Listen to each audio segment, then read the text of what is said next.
majoriti itu. Betul.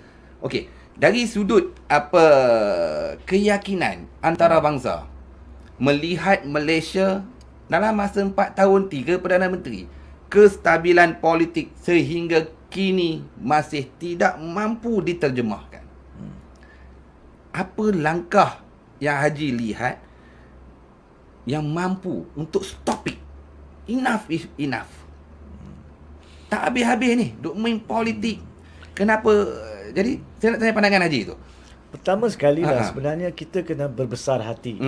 Kita kena lihat dengan minda yang terbuka. Apabila sesebuah kerajaan dijatuhkan selepas pilihan raya, semestinya apa sekalipun cara kita wujudkan suatu bentuk kerajaan untuk tadbir urus negara, ia tidak akan mempunyai kestabilan. Sebab apa? Bukan sebab kerajaan itu tidak efisien, bukan sebab kerajaan itu tidak boleh dipercayai contohnya, tetapi cara dipilih adalah bukan melalui pilihan raya. Tidak bermaksud pilihan itu tidak sah dari segi perlembagaan. Tidak, ianya sah dari segi perlembagaan, tapi tidak mempunyai kekuatan moral sebagai sebuah kerajaan. Dan dalam keadaan itu, maka semua mereka yang berada di parlimen akan mencari jalan untuk cuba menaikkan diri mereka dan parti mereka untuk mengambil alih apabila ada peluang. So, semestinya kerajaan itu menjadi tidak stabil, kemudian dijatuhkan, akan diganti dengan Perdana Menteri lain, kemudian mungkin akan dijatuhkan dan sebagainya. Sebab selepas jatuhnya kerajaan pilihan rakyat Pakatan Harapan, kita sudah ada 2 Perdana Menteri baru. Itu lumrah dalam kerajaan yang tidak stabil. Di Jepun dalam tahun 90-an pun pernah ada 4 kerajaan dalam satu sesi parlimen. Sebab apa? Sebab bila dijatuhkan dengan cara yang tak sah. Malaysia tak pernah melalui sebelum PRU. Ini pertama kali. Pertama kali. Jadi kita tak biasa tengok. Jadi kita rasa pelik. Tapi kita tidak mungkin akan dapat kestabilan dalam keadaan macam ni. Jawapan kepada soalan, bagaimana dapat stabil?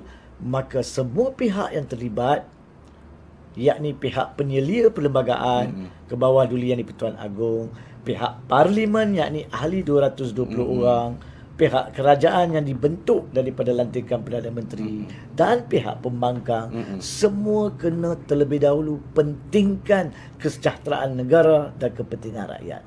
Pada masa ini, bila tiada kestabilan politik, nombor 1 dalam minda semua orang sepatutnya negara, rakyat, negara, rakyat, negara. Sepatutnya lah. Sepatutnya. Bukan barisan, perikatan, pakatan, perikatan, barisan, perikatan, pakatan. Bukan. Sebab you tidak akan boleh memberi keyakinan kepada bukan saja orang tempatan, orang luar, negara mana sekalipun. Saya tak nak ambil contoh Amerika Syarikat, England, Jepun. Itu contoh biasa. Saya ambil contoh negara Madagaskar. Kalau dia berminat nak buat satu universiti di Malaysia, dan dia tahu negara kita akan mempunyai polisi-polisi kita sendiri, itu hak kita. So dia nak datang.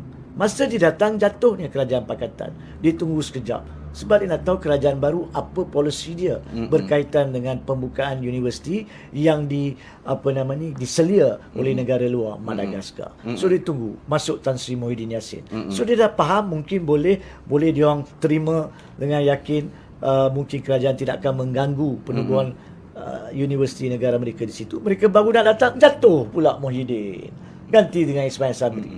Tunggu lagi. Jadi sesiapa saja yang menggantikan kerajaan-kerajaan yang tidak stabil apabila tiada pilihan raya akan mengalami ketidakyakinan daripada luar. Sebab orang luar kena tunggu. Mereka kena tahu adakah kestabilan politik itu wujud. Kalau mereka masuk, tukar kerajaan, tukar Perdana Menteri mempunyai polisi baru, maka terbantut segala usaha mereka, laburan mereka dan sebagainya. Baik mereka pergi ke negara sebelah, sama ada Indonesia, Thailand, Singapura, Vietnam, untuk buka universiti tersebut. Sebagai contoh. Ini satu contoh ringkas yang saya buat. Dan saya tak nak cakap pasal pelaburan besar. Pendidikan. Itu dia. Itu nombor 1. Nombor 2, jadi macam mana nak selesaikan? Kalau semua fikir tentang rakyat, negara rakyat, maka semestinya lah ada 2 je cara dia. Satu cara, awak selesaikan masalah-masalah politik dalaman awak. Sama ada awak Perikatan Nasional, Barisan Nasional maupun Pakatan Rakyat, Pakatan Harapan, selesaikan masalah awak. Tunjukkan apakah pakatan awak yang sebenar-benarnya wujud. Apabila dan bila mana perlu adakan pilihan raya. Awak kena yakinkan rakyat. Sebab rakyat sekarang ni, selain daripada kerajaan berubah, pun tidak yakin dengan konsep politik yang ada. Tidak tahu apakah pakatan yang ada. Kalau dia orang kata pakatan sekarang ni adalah contohnya keadilan, amanah dengan DAP, ada pula orang-orang mengatakan amanah dengan DAP pun tak puas hati dengan PKR. Jadi by the time nak pergi election, adakah Pakatan Harapan seperti yang difahami ataupun tidak? Kemudian di sebelah sini, kalau mereka nak sokong Perikatan Nasional PAS dengan Bersatu dan yang lain, ada juga orang-orang mengatakan PAS masih lagi muafakat nasional dengan UMNO. Jadi macam mana mereka nak buat keputusan? Jadi kalau pihak politik tidak dapat pentingkan rakyat dan negara, masih mementingkan parti mereka, kepentingan mereka, maka tidak akan ada keyakinan kestabilan politik. Sebab itu wujudnya kenyataan-kenyataan daripada setiap lapisan masyarakat, kekhawatiran bahawa orang yang akan keluar mengundi jika ada PRU akan berkurangan dan berkurangan. Sebab tidak ada keyakinan. Dan dengan ketiadaan undang-undang yang perlu, bukan saja soal undang-undang anti lompat parti, undang-undang dana politik, seperti mana yang kita lihat telah ditampilkan sebagai pembelaan yang membebaskan Kunan, dan pembelaan yang ditampilkan oleh Zaid Hamidi sekarang. Kalau macam itu, kalau tiada undang-undang dana politik, maka bagaimanakah kita nak menangani rasuah? Bagaimanakah kita nak menangani ketirisan? Jadi selagi perkara-perkara ini tidak dibuat dengan jujur oleh ahli-ahli Dewan Rakyat sekarang, kita tidak mungkin dapat yakinkan kepada orang luar, itu satu perkara, apatah lagi kepada orang dalam, bahawa kita sedia.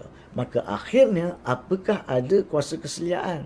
Saya seringkali menyatakan, sejak Oktober tahun 2020, yakni lebih kurang 8 bulan selepas jatuhnya Kerajaan Pakatan Harapan, bukan untuk Kerajaan Pakatan Harapan, untuk kestabilan negara, untuk kepentingan negara, saya telah menyatakan kita perlu ada darurat politik. Kita kena lumpuhkan politik. Sebab para pemimpin yang ada sekarang tidak mempunyai keikhlasan.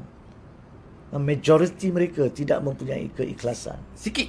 Ya saya. Bukan saya nak memotong, Ya, tapi apa yang Haji cakap, saya setuju dengan Amri Ismail. Saya nak Haji sambung balik lepas tu. Dalam politik haru biru ini, apakah magaran perlu diwujudkan untuk menstabilkan politik sebelum PRU15? Pandangan Tuan Hanif. Reset and Reborn. Okey, sambung Haji. Ya betul. Sebab magaran ni seperti yang dinyatakan tadi, telah kita bangkitkan secara khusus mulai daripada 7 hari bulan Oktober 2020. 2 kali kita usahakan untuk dapatkan magaran. Ya, satu pada masa PKP dan COVID-19 tertular, kita minta darurat politik, tetapi kerajaan Tan Sri Muhyiddin Yassin minta dan perolehi darurat kesihatan. Tak cukup. Kemudian bila Muhyiddin jatuh, kita cuba dapatkan darurat politik, tapi masih ke bawah dulian di Pertuan Agong dan Majlis Raja-Raja di atas sebab-sebab mereka tertentu, atas kebijaksanaan mereka, baginda tuanku, mereka tidak melakukan magaran pada masa itu dan melantik Ismail Sabri. Cuba kita lihat, adakah keputusan itu satu keputusan yang dapat membantu negara sejak daripada Oktober 2021 sampai sekarang dah 7-8 bulan. Adakah dia tu membawa suatu Perubahan. Perubahan, jika pun tidak kebaikan terus, tapi tidak merosot lagi. Kalau kita tak merosot pun itu baik. Tapi dalam tempoh 7-8 bulan yang lalu, bolehkah kita dengan yakin mengatakan bahawa kerajaan Ismail Sabri tidak merosot? Saya rasa tidak. Betul, saya setuju. Merosot.